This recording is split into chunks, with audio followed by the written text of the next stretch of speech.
Hello दोस्तों, मैं आपके अपने platform all exams GK with Vipin में स्वागत करता हूं। देखिए, उम्मीद करता हूं दोस्तों अब पढ़ाई बहुत अच्छे से चल रही होगी आपकी।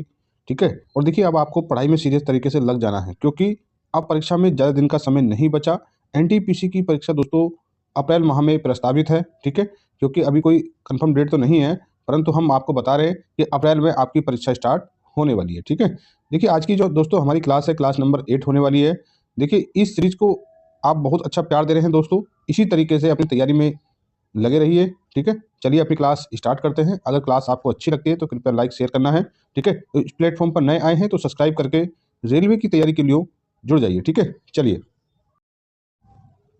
देखिए बच्चों, आज की क्लास का पहला क्वेश्चन है। देखिए, क्वेश्चन बहुत इंपॉर्टेंट होने वाले हैं। सभी क्वेश्चन किसी न किसी परीक्षा में पूछे गए हैं। और देखिए, रेलवे ग्रुप डी के तो पीवाईक्यू के रूप में हैं। ठीक है। परंतु ये क्वेश्चन एनटीपीसी के लिए भी बहुत बहुत महत्वपूर्ण है। ठीक है। और इसके साथ अन्य भी जितनी प्रतियोगी परीक्षाएं सभी के तय इंपॉर्टेंट है, जहां पर जीके जीएस पूछा जाता है। ठीक है। तो देखिए, आज का जो हमारा पहला क्वेश्चन है दोस्तों, क्वेश्चन बहुत इंपॉर्टेंट है। क्वेश्चन को पढ़िए।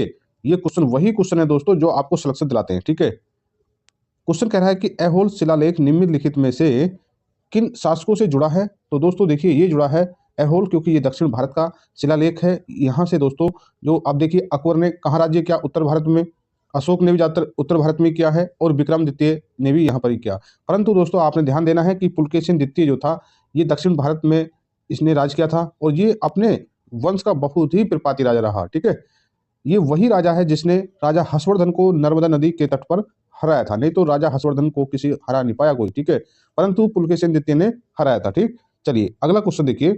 अगला क्वेश्चन कह रहा है दोस्तों कि अजंता के जो चित्र क्या चित्रित करते हैं, ये आपने ध्यान देना। यानी कि जो अजंता में जो चित्रकलाएं हैं, वो वहाँ के जो चित्र बनाए गए हैं, वो चित्र क्या दर्शाते हैं? तो देखिए, ये जो है बौद्ध धर्म की जातक कथाओं को दर्शाते हैं। ठीक है। चलिए अगला क्वेश्चन देखिए। देखिए दोस्तों, मैं आपसे कहना चाहता हूं, अगर आपको इस प्लेटफॉर्म की थोड़ी सी मेहनत अच्छी लगती है तो दोस्तों कृपया क्लास को लाइक और शेयर करना है। अगर प्लेटफॉर्म पर नए आए हैं तो रेलवे की एक बेहतर तैयारी के लिए इस चैनल को सब्सक्राइब कर लीजिएगा। ये चैनल आपकी सफलता में चार चांद लगाने वाला है, और आपकी सफलता तक आपके साथ बना रहेगा। ठीक है। तो चलिए देखिए, क्वेश्चन कह रहा है कि जो अजंता और एलोरा की जो गुफाएं हैं दोस्तों, वो बौद्ध धर्म की सबसे महत्वपूर्ण वास्तुकला और गुफा चित्रकला, मूर्ति कला का उत्तम उदाहरण है। ठीक है। चलिए अगला क्वेश्चन देखिए। देखिए दोस्तों, अगला क्वेश्चन क्या कह रहा है कि देखिए, क्वेश्चन कह रहा है, बहुत इंपॉर्टेंट क्वेश्चन है। इस क्वेश्चन को आपको बड़े अच्छे से ध्यान रखना है। ठीक है। क्वेश्चन क्या कह रहा है?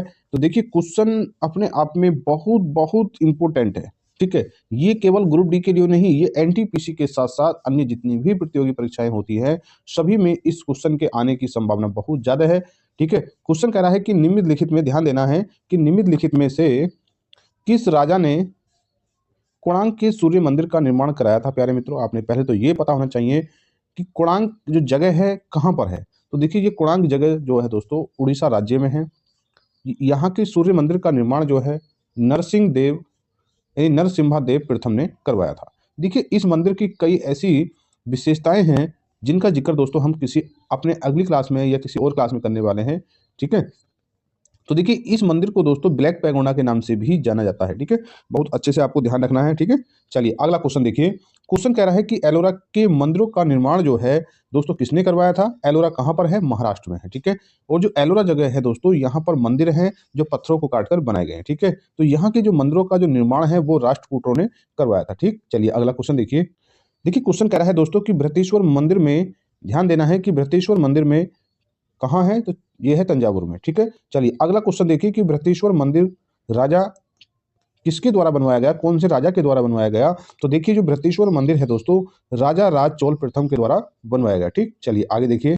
देखिए, क्वेश्चन कह रहा है दोस्तों कि बृहदेश्वर जो मंदिर है वो चोल काल के महान वास्तुकला स्मारकों में है, जो कहाँ पर है? तंजावुर में। ठीक है। चलिए अगला क्वेश्चन देखिए कि निम्नलिखित राजाओं में से किसने तंजावुर में बृहदेश्वर मंदिर का निर्माण कराया? दोस्तों वो राजा चोल थे। ठीक है। चलिए अगला क्वेश्चन देखिए। देखिए मित्रों, ये भी क्वेश्चन अपने आप में बहुत, देखिए टॉपिक सेम है दोस्तों। जैसे आप जानते हैं कि हमारी नीति क्या है कि वन क्वेश्चन वन टाइम, ठीक है, और वन टॉपिक मल्टीपल टाइम। हम जिस तरीके से रेलवे ने पूछा है कि एक क्वेश्चन को हमने एक ही बार अपनी श्रृंखला में, अपनी सीरीज में रखा है, परंतु जो टॉपिक सेम है। देखिए, बृहदेश्वर मंदिर से किस तरीके से, कितनी तरह से क्वेश्चन पूछा जाता है, इसका सीधा उदाहरण हमारी आज की क्लास होने वाली है। ठीक है। देखिए, क्लास में आप देख भी रहे हैं कि किस तरीके से क्वेश्चन जो चोल राजा है, बृहदेश्वर मंदिर है, तंजावुर में है, इसी से बार बार क्वेश्चन घुमा फिरा कर पूछ रहा है। तो ये रेलवे का ट्रेंड है कि रेलवे के पास लिमिटेड टॉपिक है, उन्हीं टॉपिक से बार बार क्वेश्चन बनाता है। इस बात को आपको ध्यान रखना है, ठीक है। तो देखिए क्या कह रहा है कि जो बृहदेश्वर मंदिर, ध्यान देना कि चोल राजा शानदार मंदिर निर्माता थे जिन्होंने तंजावुर में बृहदेश्वर मंदिर बनवाया था, ठीक है। चलिए अगला क्वेश्चन देखिए।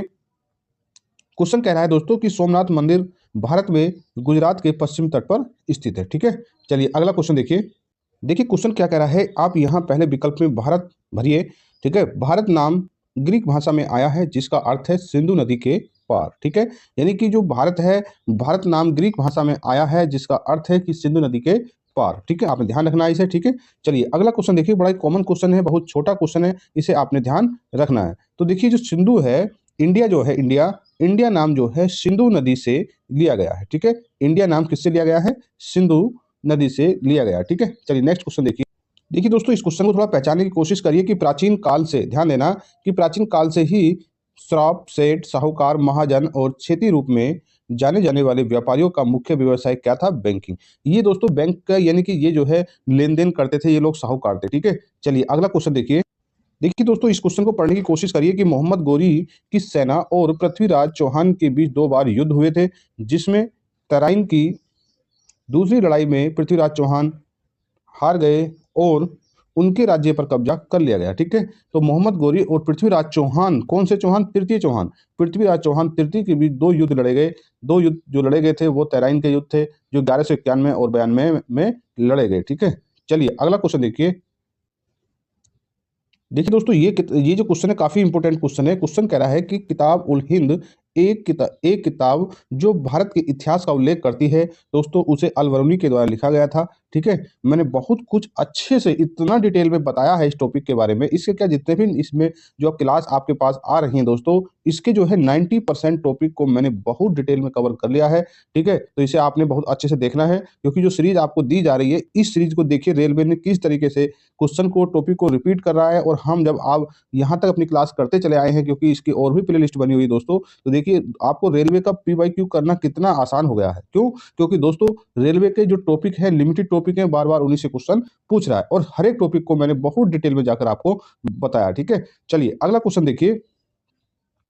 देखिए क्वेश्चन कह रहा है कि जो रजिया सुल्तान किसकी बेटी थी? कितना पता नहीं कितनी बार पूछा गया परीक्षाओं में क्वेश्चन। तो रजिया सुल्तान जो थी इल्तुतमिश की बेटी थी, और ये किस वंश से ताल्लुक रखती थी दोस्तों? तो ये गुलाम वंश से ताल्लुक रखती थी, ठीक है। और इसने भारत पर जो सिंहासन पर जो सल्तनत काल में गद्दी संभाली थी दोस्तों, तो इसने जो है 1226, ध्यान देना है कि 1236 से लेकर 1240 तक इसने दिल्ली सल्तनत का सिंहासन संभाला, ठीक है।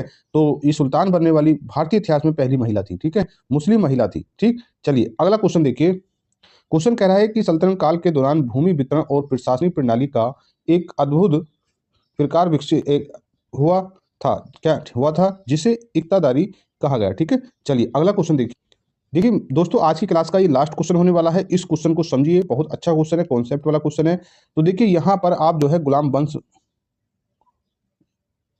वंश को आप यहाँ फिल करिए। तो गुलाम वंश लगभग 84 वर्षों तक उपमहाद्वीपीय में शासन करने वाला प्रथम मुस्लिम वंश था, ठीक है। यानी कि जो गुलाम वंश था लगभग 84 वर्षों तक उपमहाद्वीप में शासन करने वाला प्रथम मुस्लिम वंश था, ठीक है। तो दोस्तों देखिए आज की क्लास आपको कैसी लगी है, कृपया लाइक और शेयर करना है, ज़्यादा से ज़्यादा अपने फ्रेंडों को बताना है कि इस प्लेटफॉर्म के माध्यम से आपको रेलवे की तैयारी कराई जा रही है दोस्तों। तो दोस्तों ज़्यादा से ज़्यादा अपने दोस्तों में इस प्लेटफॉर्म को शेयर करें, और उनसे कहें कि इस प्लेटफॉर्म को सब्सक्राइब कर लीजिएगा, ताकि उनकी एक बेहतर और एक नियमित रूप से तैयारी हो सके। तो दोस्तों चलिए मिलते हैं आपसे अगली क्लास में, तब तक जय हिंद, जय भारत।